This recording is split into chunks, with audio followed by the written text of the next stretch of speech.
Berita Al-Hijrah 19, Rabiul Awal 5 November, bapa mangsa bunuh, rayu hentikan spekulasi. Juga cecair merah dikubur, disahkan bukan darah.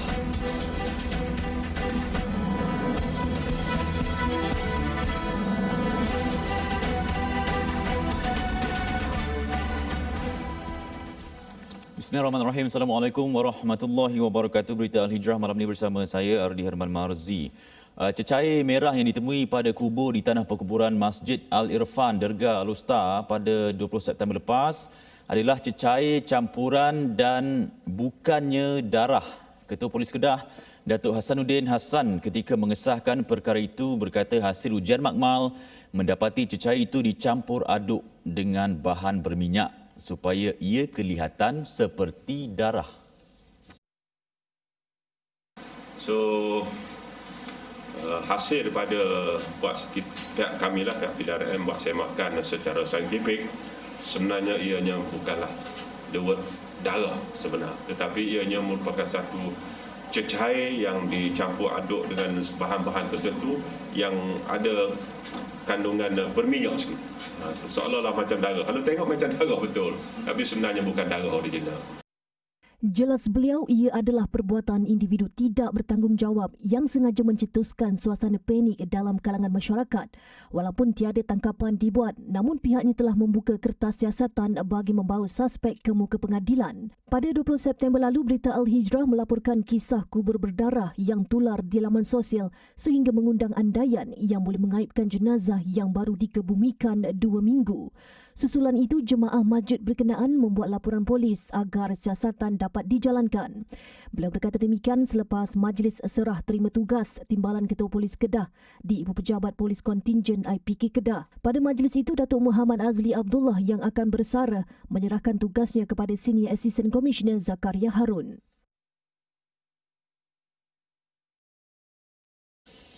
Bapa kepada Siti Nur Suria yang dibunuh kejam pada Ahad lalu merayu kepada orang ramai agar berhenti membuat serta menyebarkan spekulasi berhubung kematian anaknya itu. Ismail muda 58 tahun terkilan dengan tindakan tidak bertanggungjawab itu, sedangkan informasi yang ditularkan itu tidak sahih, malah menyimpang daripada siasatan polis.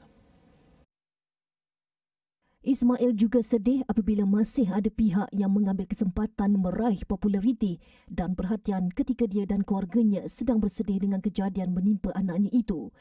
Tolong yang tak betul tu kalau boleh jangan haibuh-haibuhkan. Benda-benda nanti soal baru.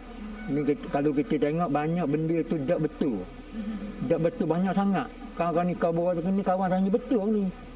Jadi kita minta tolong pada yang orang yang pandai-pandai main tu berhentikanlah.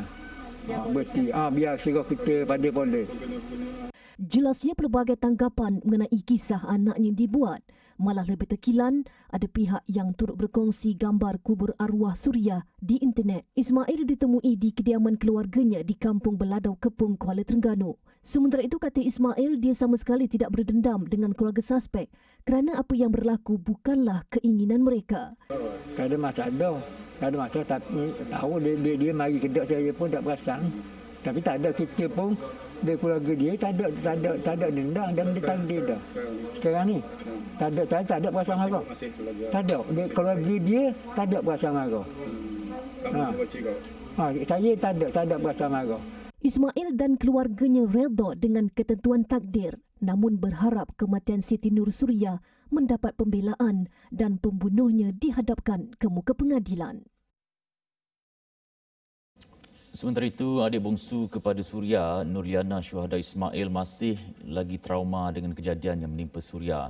Ketika ditemui di rumahnya, Liana kelihatan lesu kerana sering menangis dan rindukan gelak tawa arwah kakaknya itu. Seminggu sebelum kejadian, kakaknya sering bergurau dengan ibunya Zaini Musa, 54 tahun, yang menghidap barah otak dengan berkata ingin keluar dari rumah sambil melambaikan tangan kepada ibunya. Jelas Liana, dia tidak menyangka gurauan kakaknya itu menjadi kenyataan dan pergi buat selama-lamanya. Tak, biasa awak ngajuk dengan mak ye gitu lah. Mengajuk guru. Ngajuk mana? Dia kata kalau tak layang tu kakak lari. Sebelum ni dia pernah kata gitu kat modal lah. Jadi bila yang ngajak gitu mak ada ni. Dia pegang tangan. Tak bahagia. Sementara itu, Exco Kebajikan Pembangunan Wanita, Keluarga dan Pembangunan Nasional Hanafi Ahmad berkata pihaknya akan membantu dari sudut moral dan sokongan kepada keluarga mangsa. Ya, yang ini Jabatan Kebajikan Masyarakat akan berikan kaunseling lah. InsyaAllah dia balik dia akan bincang untuk mereka hadir. Tapi dalam masa yang sama pun mak dia mengidapi penyakit barak yang agak kritikal lah saya rasa. Cuma keluarga dia, ayah dia, adik-adik dia tu memang trauma dengan kejadian ini. Bantuan lain kepada keluarga Siti Nur Suria juga akan dipertimbangkan bagi meringankan beban mereka sekeluarga. Terdahulu, Hanafiah telah menyerahkan bantuan tunai dan lampin pakai buang ketika berkunjung ke kediaman keluarga arwah Siti Nur Suria di Kampung Beladau, Kepung, Kuala Terengganu. Pemandu Perodua Alzamirah yang dilapor memandu melawan arus di Lebuh Raya Utara Selatan Pelas berhampiran Senawang pada 2 November lalu direman selama 3 hari bermula semalam. Ketua Polis Daerah Seremban Assistant Commissioner Muhammad Said Ibrahim berkata pemandu terbabit dan rakannya ditahan ketika tampil di bahagian siasatan dan penguatkuasaan trafik IPD Seremban. Bagaimanapun rakannya yang menumpang kereta berkenaan dibebaskan dengan jaminan polis. Menurut SCP Muhammad Said, pemandu terbabit dikesan pada jam 5 petang 3 November lalu hasil risikan bahagian siasatan dan penguatkuasaan trafik di Ibu Pejabat Polis Daerah IPD Seremban. Sebelum ini, video yang merakam aksi sebuah kereta Perodua Alza dipandu secara melawan arus di Lebuh Raya Utara Selatan Pelas di sekitar hentian rehat Senawang tular di media sosial. Hasil siasatan mendapati suspek bersama seorang penumpang bergerak dari arah Johor Bahru menuju ke Kuala Lumpur pada hari kejadian. Apabila tiba di hentian rehat Senawang, suspek terputus hubungan dengan seorang rakannya yang menunggang motosikal yang ketika itu bergerak bersamanya. Suspek kemudian berpatah balik di Lebuh Raya Terbabit dan memandu di lorong kecemasan sehingga ke susur Tol Pedas Linggi arah utara untuk mengesan rakannya. Ujian saringan air kencing terhadap suspek dan penumpang didapati negatif dadah. Siasatan lanjut masih dijalankan dan kes disiasat di bawah Seksyen 42-1 Akta Pengangkutan Jalan 1987. Gara-gara menunggang motosikal serta memandu kereta di bawah pengaruh alkohol melebihi had ditetapkan, 2 lelaki berdepan kemungkinan hilang kelayakan lesen memandu mengikut pindaan Seksyen baru Akta Pengangkutan Jalan 2020. Lok Kong Kian, 56 tahun dan Tan Hock Kun, 52 tahun dihadapkan ke Mahkamah Magistrate Taiping bagi kesalahan tersebut mengikut Seksyen 45A serta 45A-1 Akta Pengangkutan Jalan 1987 atau Akta 333. Kedua-dua tertuduh bagaimanapun mengaku tidak bersalah selepas pertuduhan dibacakan. Mengikut pertuduhan, Kong Kian didakwa menunggang motosikal di Jalan Taman Sungai Mas, Simpang, Taiping pukul 5 pagi Ahad lalu dengan kepekatan alkohol 181 mg per 100 ml darah melebihi had ditetapkan. Kesalahan itu memperuntukkan hukuman penjara sehingga 2 tahun dan denda antara RM10,000 sehingga RM30,000 selain lesen memandu dibatalkan. Manakala Hock Kun dituduh memandu kereta dalam keadaan kandungan kepekatan alkohol di dalam badan sebanyak 94 mg per 100 ml darah melebihi had ditetapkan di Jalan Matang, Taiping pukul 11.30 malam Isnin lalu. Kesalahan itu memperuntukkan hukuman penjara tidak lebih 2 tahun serta denda antara RM10,000 sehingga RM30,000 selain hilang kelayakan memegang atau mendapatkan lesen memandu dalam tempoh tidak kurang dari 2 tahun dari tarikh sabitan kesalahan. Kedua-dua tertuduh dibenarkan ikat jamin RM7,000 dengan seorang penjamin dan kes disebut semula 17 Disember depan.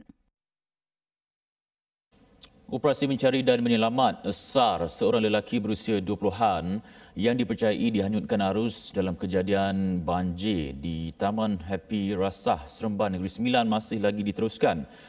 Pencarian sepanjang hari ini yang menggunakan 2 ekor anjing pengesan K9. Jabatan Bomba dan Penyelamat Malaysia JBPM negeri itu bagaimanapun masih belum menemui sebarang petunjuk. Penolong Pengarah Operasi JBPM Negeri Sembilan Ahmad Mukhlis Mohtar ketika dihubungi memaklumkan operasi mengesan mangsa dilakukan bermula jam 9.30 pagi. Operasi dengan kerjasama polis itu membabitkan 47 anggota bomba dan 6 anggota polis dengan kawasan pencarian tertumpu di Kuala Sawah sehingga ke Pengkalan Kempas. Beberapa aset digunakan bagi mencari mangsa termasuk 3 unit bot dan 4 kayak. Operasi bagaimanapun berakhir jam 6 petang tadi selepas tiada tanda-tanda mangsa bakal ditemui. 3 lagi mukim dikenakan Perintah Kawalan Pergerakan Bersyarat PKPB bermula 7 November hingga 20 November ini melibatkan Parit Bunta Perak, Mukim Rasau, Dungun Terengganu dan Mukim Jimah Port Dickson di Negeri Sembilan. Menteri Kanan Keselamatan Datuk Seri Ismail Sabri Yaakob berkata keputusan itu dibuat berdasarkan trend peningkatan kes di mukim terbabit. PKPB di Parit Buntar melibatkan 45,359 penduduk manakala Mukim Rasau 43,687 penduduk dan Mukim Jimah 24,540 penduduk. SOP PKPB sama, ya, tidak ada perbezaan. Sama saja, sama di ketiga-tiga kawasan yang saya isytiharkan tadi. Aktiviti sosial yang kita kurangkan, kita sekat, tidak dibenarkan. Aktiviti ekonomi dibenarkan seperti biasa. Sementara itu, kerajaan dijangka mengumumkan prosedur operasi standard SOP Perintah Kawalan Pergerakan Pemulihan PKPP dan Perintah Kawalan Pergerakan Bersyarat PKPB yang baharu Sabtu ini. Mengulas mengenai kebenaran pembukaan taska dan tadika, ekoran ramai pengusaha terpaksa menutup perniagaan. Datuk Seri Ismail berkata, ia perlu mengira pelbagai faktor, khususnya risiko dan keselamatan kanak-kanak. 5 lagi kluster baru COVID-19 direkodkan hari ini membabitkan beberapa negeri iaitu Sabah, Selangor, Pulau Pinang dan Kuala Lumpur. Ketua Pengarah Kesihatan Tan Sri Dr. Nur Hisham Abdullah berkata kluster terbabit dikesan hasil saringan individu bergejala, saringan komuniti dan saringan warga asing sebelum pulang ke negara asal. 5 kluster tersebut ialah kluster Sutra di Kota Kinabalu, kluster Tamar di Petaling, kluster Intan di daerah Timur Laut, Pulau Pinang kluster Danau, Titiwangsa dan kluster Ria 30 di Tuaran. Sementara itu, kes baharu COVID-19 kekal 4 angka iaitu 1,009 kes. Sebanyak 1,009 kes baru telah dilaporkan, menjadikan jumlah kes positif COVID-19 di Malaysia adalah sebanyak 36,434 kes. Manakala jumlah kes aktif dengan keboleh jangkitan COVID-19 pula adalah 10,503 kes. Sementara itu, 6 kematian baharu dilapor hari ini melibatkan Sabah dan Selangor, menjadikan jumlah kematian meningkat kepada 277 orang. Sementara itu, mengulas tentang tindakan sesetengah individu yang memperlekeh saranan Kementerian Kesihatan KKM dalam membendung penularan COVID-19, Menteri di Jabatan Perdana Menteri Datuk Dr. Zulkifli Muhammad Al-Bakri berkata usaha dan langkah pencegahan itu selari dengan tuntutan Islam yang menyuruh umatnya menghindari diri daripada kemudaratan. Allah juga telah menyebut dalam Al-Quran wala tulqu biaidikum ila tahlukah, jangan kamu campakkan diri kamu dalam kebinasaan. Allah boleh buat apa saja, tapi Allah juga suruh kita mengambil hukum sebab. Sebab kita pakai, sebab kita jaga, sebab kita mandi, sebab kita basuh tangan, sebab kita menjarakkan ini. Ini adalah sebahagian daripada sebab-sebab yang tidak bercanggah dengan syariat pun. Bahkan itu yang diajar oleh Rasulullah SAW. Baru-baru ini tular di media sosial berhubung reaksi sesetengah individu yang tidak bertanggungjawab mempersoalkan usaha keras KKM dalam memutuskan rantaian COVID-19 dengan hujah bahawa umat Islam bergantung harap kepada perkara lain selain daripada Allah Subhanahu Wa Taala. Jelas Datuk Dr. Zulkifli, beliau memandang serius perkara tersebut dan akan berbincang dengan agamawan yang lain agar ia tidak memberi pengaruh buruk kepada masyarakat. Selepas ini, pengeluaran akaun 1 KWSP ambil kira pelbagai faktor.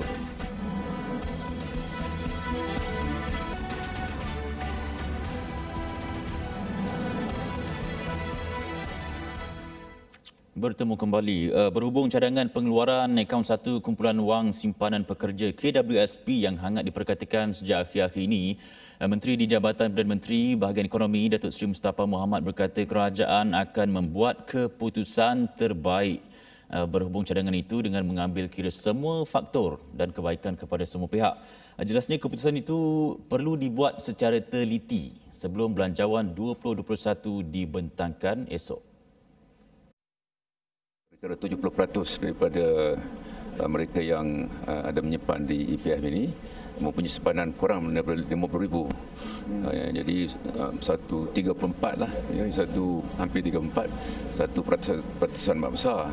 Jadi kita tahu bahawa untuk masa depan ni bukan murah lah untuk memastikan kita ada simpanan yang mencukupi.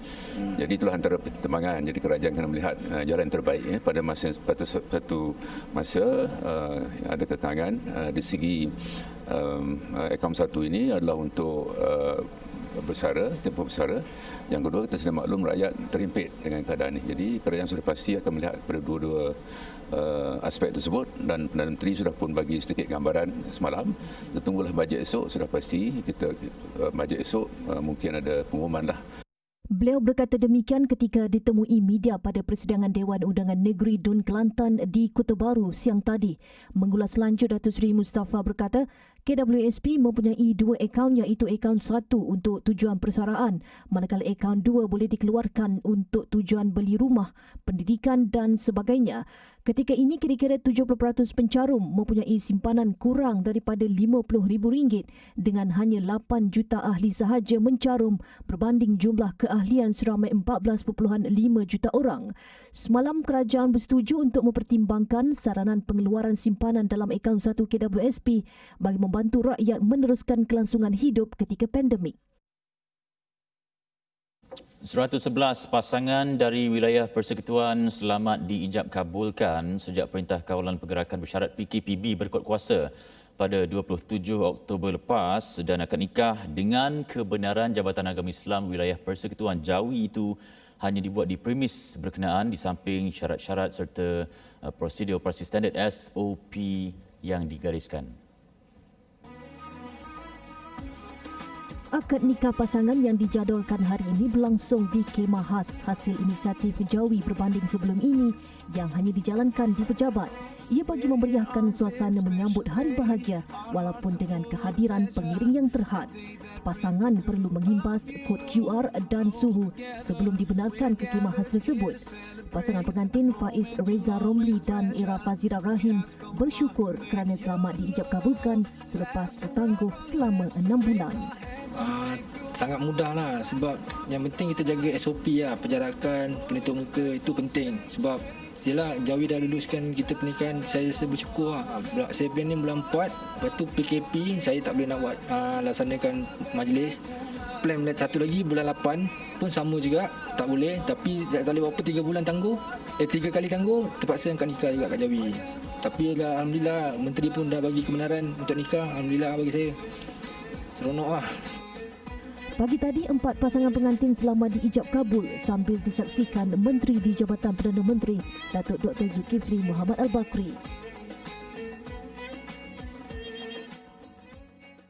Sementara itu, menerusi siaran langsung sidang khas Menteri di Jabatan Perdana Menteri Datuk Dr. Zulkifli mengumumkan jumlah jemputan bagi majlis akad nikah di wilayah persekutuan dibenarkan tidak lebih 30 orang berkuat kuasa esok. Perkara itu bagaimanapun mengambil kira penjarakan fizikal 1 meter dan tertakluk kepada keluasan premis yang ditetapkan oleh Jabatan Agama Islam wilayah Persekutuan Jawi. Jadi dalam majlis akad nikah, jumlah jemputan adalah tidak melebihi 30 orang dengan mengambil kira penjarakan 1 meter dan tertakluk kepada keluasan premis yang ditetapkan oleh Jabatan Agama Islam Wilayah Persekutuan Jawi, dan premis tersebut merangkumi pejabat agama dan juga masjid-masjid yang terpilih. Perkhidmatan jurugambar juga dibenarkan dan tidak termasuk dalam jumlah 30 orang jemputan. Namun perlu dipastikan segala SOP dapat dipatuhi. Bagi negeri lain pula ia tertakluk kepada keputusan pihak berkuasa agama negeri masing-masing.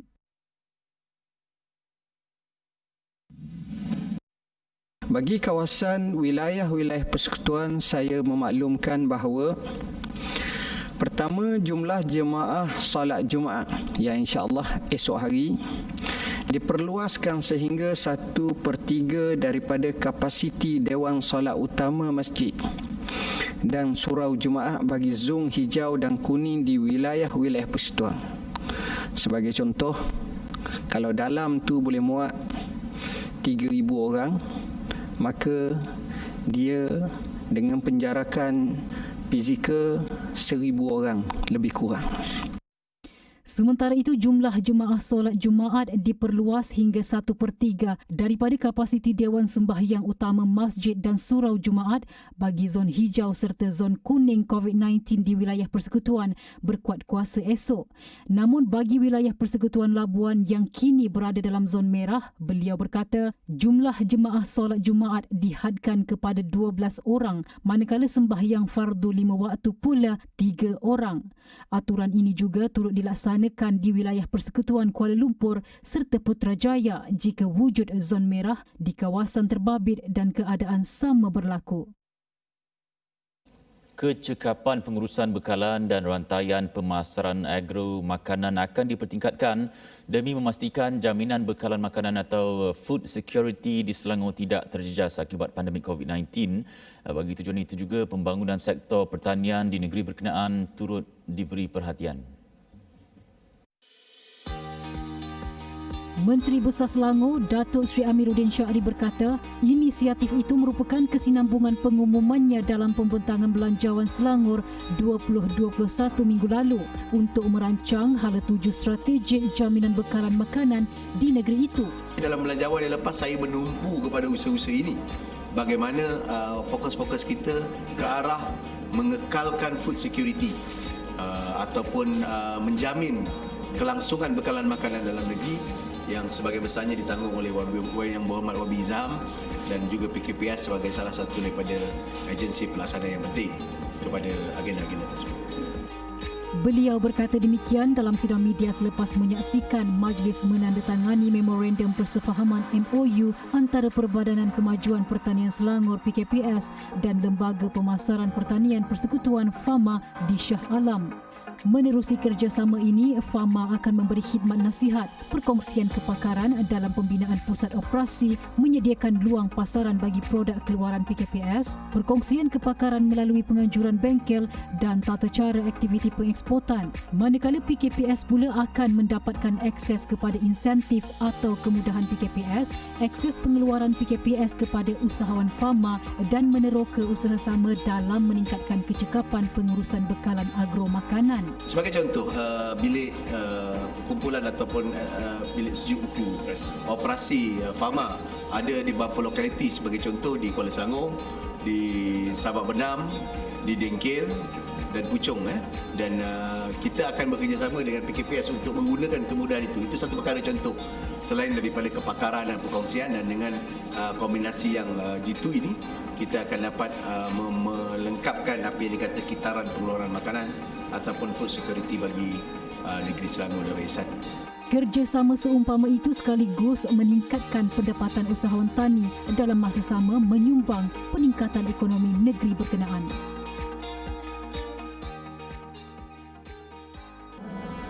Selepas ini, 90,000 kes baru dalam tempoh 24 jam. Sekurang-kurangnya 12 pekerja terbunuh termasuk 5 wanita selepas sebahagian daripada gudang bahan kimia runtuh di barat India.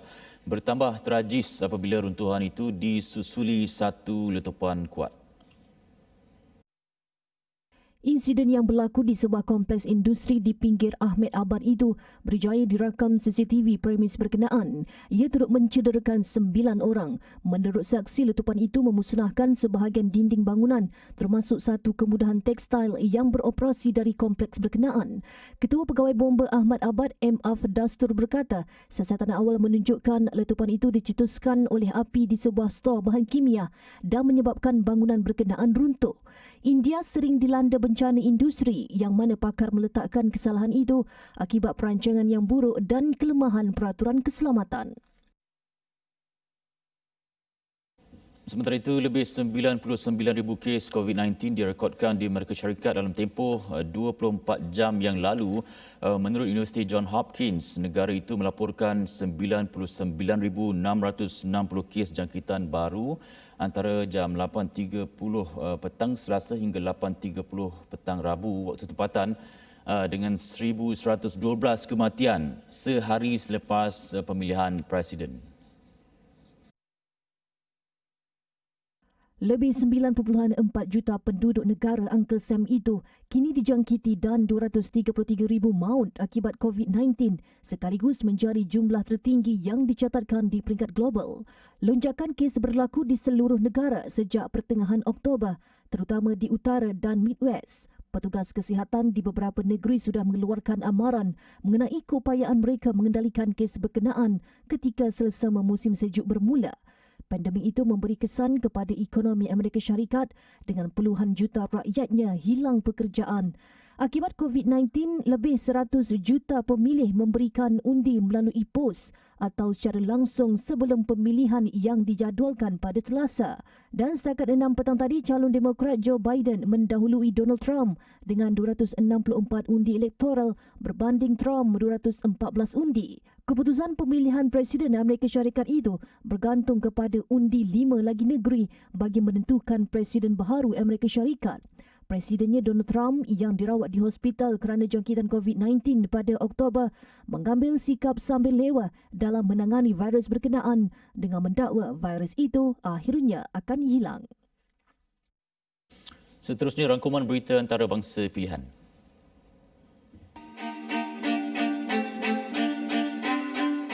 Di Rusia, seorang YouTuber terkenal Mikhail Litvin bertindak membakar keretanya gara-gara berang dengan syarikat pengedar kenderaan berkenaan. Jelas Mikhail, kereta tersebut telah dibaiki di bengkel lebih 40 hari namun masih mengalami kerosakan. Beliau juga mendakwa pihak syarikat kereta tersebut tidak menjawab panggilannya. Video yang dimuat naik di YouTube telah mendapat lebih 15 juta tontonan selain turut menerima kecaman daripada penonton. Seorang peniaga baju secara atas talian, Kanita Tongnak, kini popular selepas beliau berpakaian zombie untuk menjual barangan orang yang sudah mati. Kanita memudahkan perniagaannya di tengah malam sambil menceritakan kisah kematian pemilik barang kepada pelanggannya. Selain menjual barangan orang mati, dia juga menjual patung berwajah seram. Jualan secara atas talian itu mendapat sambutan hangat dengan mencecah 6,000 tontonan pada satu-satu masa. Di Thane, Maharashtra, India, seorang isteri membuat laporan polis kerana mendakwa suaminya menipu kerana menyembunyikan kepalanya yang botak. Wanita berusia 27 tahun itu membuat laporan di Balai Polis Naya Nagar selepas suaminya didapati memakai rambut palsu selama ini. Jelas wanita tersebut, beliau tidak akan berkahwin dengan lelaki tersebut jika beliau tahu bakal suaminya itu tidak mempunyai rambut.